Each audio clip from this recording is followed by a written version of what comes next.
Welcome to all of you. स्वागत है आप सभी लोगों का के फिजिक्स क्लासेस 2.0 में। आज हम लोग पढ़ेंगे मीटर ब्रिज। कौन सा टॉपिक पढ़ेंगे दोस्तों? तो मीटर ब्रिज पढ़ेंगे। मीटर ब्रिज एक इंस्ट्रूमेंट है यानी यंत्र है जो एग्ज़ाम में तकरीबन प्रत्येक साल, आपको बता दूं, प्रत्येक साल एक न एक यंत्र के बारे में पूछा जाता है। तो खासकर बोर्ड एग्ज़ाम के लिए कोई भी यंत्र काफ़ी इम्पोर्टेंट होता है, इसलिए आप अच्छे तरीक़ा से इसके पढ़ाई करते हैं, इसको ध्यान में रखते हैं। तो चलिए हम लोग स्टार्ट करते हैं और आपसे रिक्वेस्ट करते हैं कि नोट्स आप साथ साथ बनाते हैं। यदि आपको लग रहा है कि फास्ट लिखा रहे हैं या फास्ट हम बढ़ा रहे हैं तो आप वीडियो को स्लो कर सकते हैं, क्योंकि यूट्यूब ने ऐसा फंक्शन दे रखा है, तो आप वहां से स्लो कर लीजिएगा। साथ ही यदि चैनल पर नए आए होंगे तो चैनल को सब्सक्राइब कर लीजिएगा, साथ ही बेल आइकन का नोटिफिकेशन प्रेस कर दीजिएगा। ओके, तो चलिए हम लोग स्टार्ट करते हैं मीटर ब्रिज। तो दोस्तों मीटर ब्रिज क्या होता है, पहले जो डिफिनेशन लिखा हुआ है उसको मैं समझा देता हूँ आपको। किसी चालक तार का प्रतिरोध ज्ञात करने के लिए हीट स्टोन सेतु के सिद्धांत पर आधारित मीटर सेतु एक सुग्राही यंत्र है। इसकी सहायता से प्रतिरोध का मापन यथार्थपूर्वक किया जा सकता है, क्योंकि इसकी सुग्रहिता पोस्ट ऑफिस बॉक्स से अधिक होती है। दोस्तों ये प्रतिरोध मापने की है ना, किसी चालक का प्रतिरोध ज्ञात करने के लिए, ठीक है, हीट स्टोन सेतु के सिद्धांत पर आधारित है ना, हीट स्टोन सेतु के सिद्धांत पर आधारित यह एक यंत्र है ना। तो जब हमको प्रतिरोध मापना होता है तब हम लोग किसका यूज करते हैं? मीटर ब्रिज का, है ना। मीटर ब्रिज क्या है?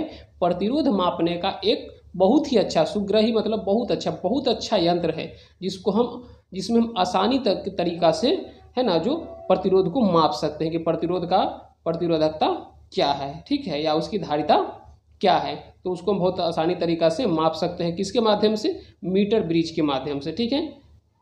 नोट में लिखा हुआ है मीटर सेतु में प्रयुक्त तार मिश्र धातु यानी नाइक्रोम का होता है। इसमें तार जो लगा रहता है सो नाइक्रोम का लगा रहता है, जो लगभग 100 सेंटीमीटर लंबा यानी 1 मीटर का होता है। 100 सेंटीमीटर लंबा यानी 1 मीटर का होता है। ये अप्रॉक्स में होता है, लगभग में होता है। इसका करेक्ट आपको नहीं बताऊंगा कि क्या है, तो बट ये है जो आपका 100 सेंटीमीटर लगभग होता है। नेक्स्ट है आपका प्रतिरोध का मापन, प्रतिरोध का मापन। यदि किसी पोस्ट ऑफिस बॉक्स से मापा गया प्रतिरोध R तथा मापी गई लंबाई L सेंटीमीटर है तो अज्ञात प्रतिरोध का मान मीटर सेतु द्वारा निम्न प्रकार से ज्ञात किया जा सकता है। यानी कि इस फार्मूला के द्वारा हम लोग ज्ञात कर सकते हैं। कब? यदि किसी पोस्ट ऑफिस बॉक्स से मापा गया प्रतिरोध R को, जब पोस्ट ऑफिस से, मान लीजिए पोस्ट ऑफिस बॉक्स से हम लोग प्रतिरोध को माप लिए कि R है और लंबाई जो है सो क्या है? L सेंटीमीटर है, तब हम लोग डायरेक्ट इस फार्मूला का प्रयोग करके यहाँ से अज्ञात प्रतिरोध को ज्ञात कर सकते हैं। ओके दोस्तों, यहाँ से हम लोग अज्ञात प्रतिरोध को क्या कर सकते हैं? ज्ञात कर सकते हैं। अगला अपना है क्या? विभव मापी।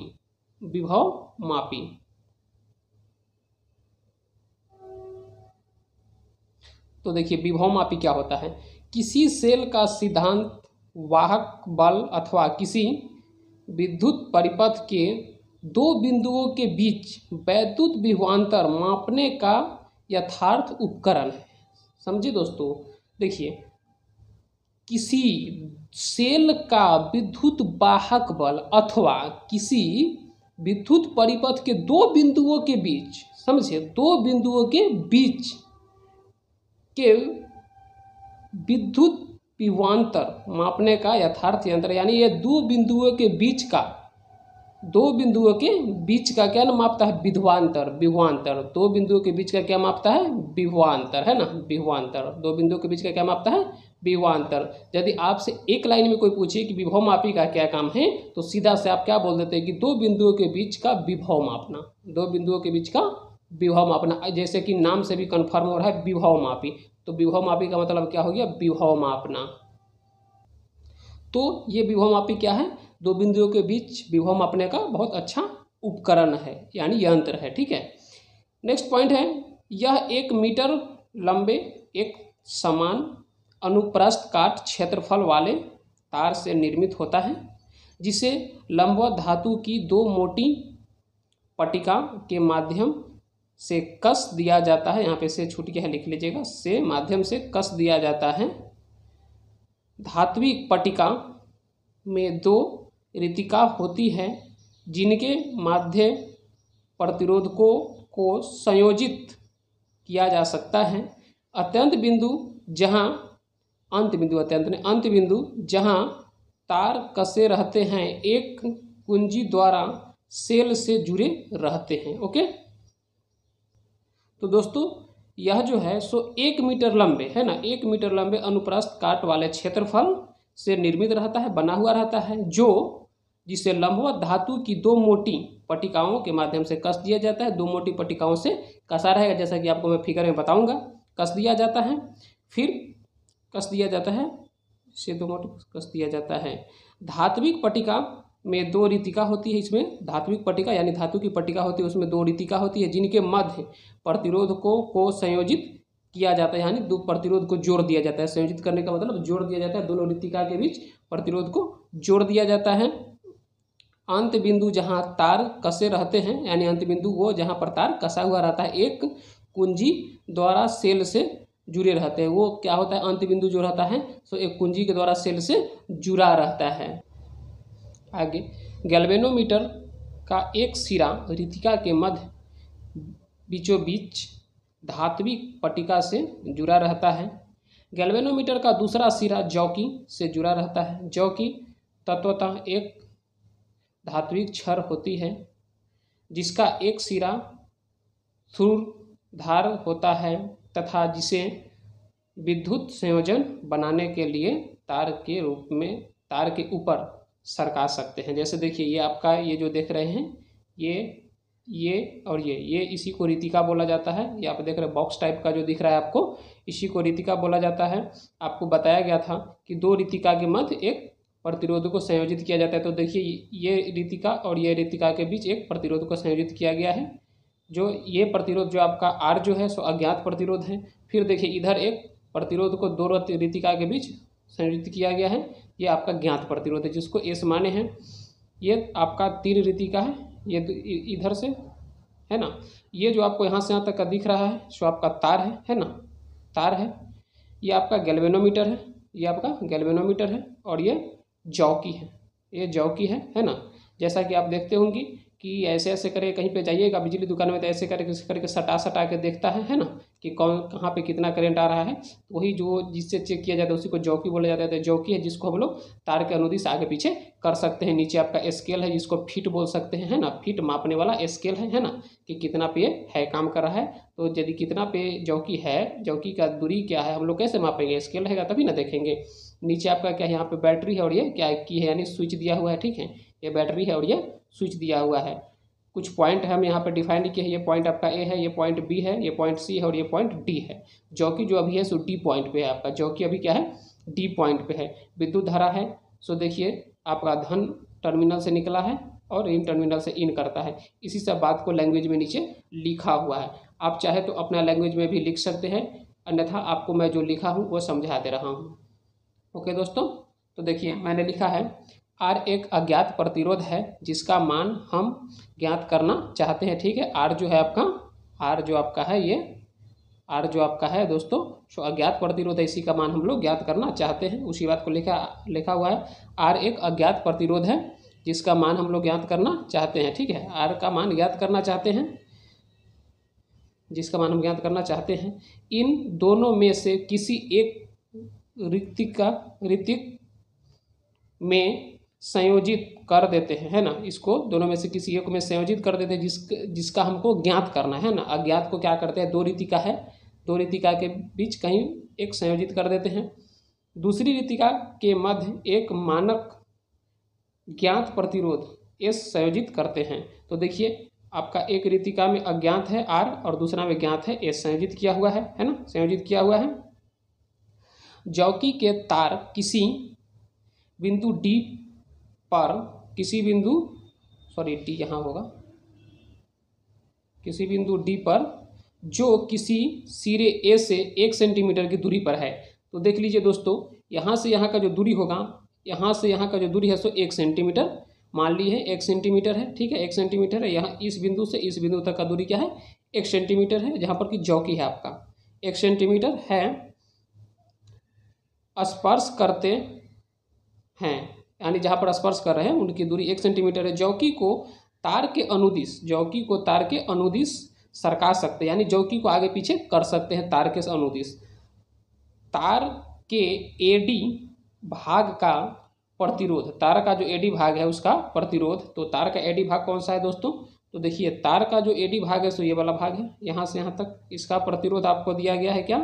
RCM जो इसीलिए लिख दिया गया है सेंटीमीटर के फॉर्म में है ना, RCM, सॉरी यहाँ पे भाग का प्रतिरोध RCM और इंटू L क्या है आपका लंबाई है, R क्या है प्रतिरोध है और L क्या है लंबाई है। जहाँ RCM तार का प्रति एकांक CM प्रतिरोध है ना, प्रति एकांक क्या है CM प्रतिरोध है। इस प्रकार DC भाग का प्रतिरोध, तो इस प्रकार DC भाग का प्रतिरोध क्या हो जाएगा RCM और into 100 minus L, into 100 minus L, ठीक है। ये क्या हो जाएगा इधर का जो भाग होगा सो क्या हो जाएगा 100 माइनस L। 4 भुजाएं AB BC DA एवं CD, तो देखिए 4 भुजा कौन कौन सा है आपका? AB, तो देखिए AB बोल रहा है ना, यहाँ से यहाँ तक। फिर क्या है BC CD और DA है ना, 4 भुजा दिया हुआ है आपका, चतुर्भुज टाइप का। AC बैटरी भुजा तथा BD गैल्वेनोमीटर के साथ एक हीट स्टोन सेतु का निर्माण करता है। तो दोस्तों देखिए आपका AC जो है, AC तो देखिए बैटरी से जुड़ा हुआ है ना, यहाँ पे बैटरी है, बैटरी से जुड़ा हुआ है। और ये जो है आपका BD, तो यहाँ पर देख लीजिए हीट स्टोन की तरह व्यवहार कर रहा है। जैसे मान लीजिए ये दोनों समधारित्र होता ऊपर नीचे, तो ये हीट स्टोन की तरह व्यवहार कर रहा है, क्योंकि बीच में गैल्वेनोमीटर लगा है जॉकी के माध्यम से होके, है ना, जॉकी के माध्यम से लगा हुआ है,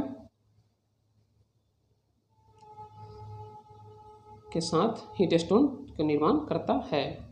जॉकी को तार के अनुदिश सरकाया जा सकता है, तो एक स्थान ऐसा आएगा जहां गैल्वेनोमीटर को धारा नहीं दिखाई देगा, यानी एक ऐसा पॉइंट आएगा, बिंदु आएगा जहां पे गैल्वेनोमीटर को धारा दिखाई नहीं देने का मतलब धारा कितना 0 दिखाई देगा, है ना, विद्युत धारा का मान वहां पे 0 होगा, है ना। तो देखिए जैसे ये जॉकी है, तो जॉकी को हम आगे पीछे करते रहेंगे तो एक ऐसा बिंदु आएगा जहाँ पे जॉकी को टच करेंगे तो गैल्वेनोमीटर 0 शो करेगा, यानी विद्युत धारा दिखाई नहीं देगा। उसी पॉइंट को हम लोग क्या बोलेंगे? समतुल्य बिंदु, यानी बैलेंस पॉइंट। बैलेंस पॉइंट वही होगा आपका क्या होगा? समतुल्य बिंदु, जिसको नल पॉइंट भी बोल सकते हैं ना, नल पॉइंट उसी को बोला जाता है नल पॉइंट। किसी किसी बुक में देखिएगा तो नल पॉइंट भी लिखा रहता है। नेक्स्ट है आपका आगे, माना संतुलन बिंदु से चौकी की दूरी L, जिसको L1 मान लिए है ना, है, तब संतुलन बिंदु पर सेतु के चारों प्रतिरोध के मान R, S, RCM L1 तथा RCM 100 माइनस L1 है। संतुलन प्रतिबंध के लिए, है ना, ये सब कुछ वैल्यू मान लिए हैं, किसके लिए? संतुलन प्रतिबंध के लिए। तो दोस्तों इसका इक्वेशन जो निकालेंगे, सो देखिए आपको ये पढ़ाया गया होगा कब? जब हीट स्टोन ब्रिज बताया गया होगा, उस समय बताया गया होगा। यदि आप नहीं हीट स्टोन ब्रिज पढ़े हैं तो उसका वीडियो बना हुआ है, आप गूगल पे यूट्यूब पे सर्च कीजिए हीट स्टोन ब्रिज बाई के सर, तो आपको मिल जाएगा। तो इसी फॉर्मूला को यूज करके यहाँ पे यूज किए हैं। तो देखिए ऊपर क्या है आपका अननोन रेसिस्टेंस, यानी अज्ञात प्रतिरोध, नीचे ज्ञात प्रतिरोध, इधर आपका वो प्रतिरोध है जो आपका A से D के बीच का है, और ये इधर क्या है आपका D से B के बीच का है ना, D से C के बीच का, D से C के बीच का है ना। किसके इक्वल होगा? यहाँ से देखिए RCM से RCM कैंसिल कर दीजिएगा, है ना, RCM से RCM कैंसिल हो जाएगा, तो क्या बचेगा? ऊपर L1 और नीचे 100 minus L1। So R by S बराबर क्या हो जाएगा? L1 by 100 minus L1। सो यहाँ से R क्या निकल जाएगा आपका? L1 by 100 minus L1S। ये क्या आपका ज्ञात प्रतिरोध है, तो यहाँ से अज्ञात प्रतिरोध निकल जाएगा, ठीक है। तो यही आपका कॉन्सेप्ट था, किसका? तो अमीटर का, है ना। किसका था? अमीटर का नहीं, मीटर ब्रिज का, मीटर सेतु का था ये आपका कॉन्सेप्ट। तो दोस्तों आपको बोर्ड में जो पूछता है सिर्फ ये इक्वेशन पूछेगा, है ना, ये ऑब्जेक्टिव में आएगा तो सिर्फ ये इक्वेशन पूछेगा। साथ ही आपको बता दें कि जब भी पूछे तो ये डायग्राम बनाना अनिवार्य होता है। यदि मान लीजिए 5 नंबर का क्वेश्चन है और यदि आप डायग्राम नहीं बनाते, सिर्फ लिख के छोड़ देते हैं, तो आपको 1 से 1.5 नंबर दिया जाएगा। जबकि डायग्राम बना देते हैं और लिखना बिल्कुल छोड़ देते हैं, यदि ये लिखावट नहीं करते हैं और डायग्राम बना के सिर्फ फार्मूला भी लिख देते हैं, तो आपको 3 नंबर दिया जाएगा। तो डायग्राम पर अधिक नंबर मिलता है, इसलिए डायग्राम को ध्यान में रखते हैं और डायग्राम को अच्छे से बनाते हैं, साफ से बनाते हैं, इससे आपको अधिक मार्क्स मिलेगा। और साथ में आप लिख भी देते हैं, जो भी है सो लिख भी देते हैं।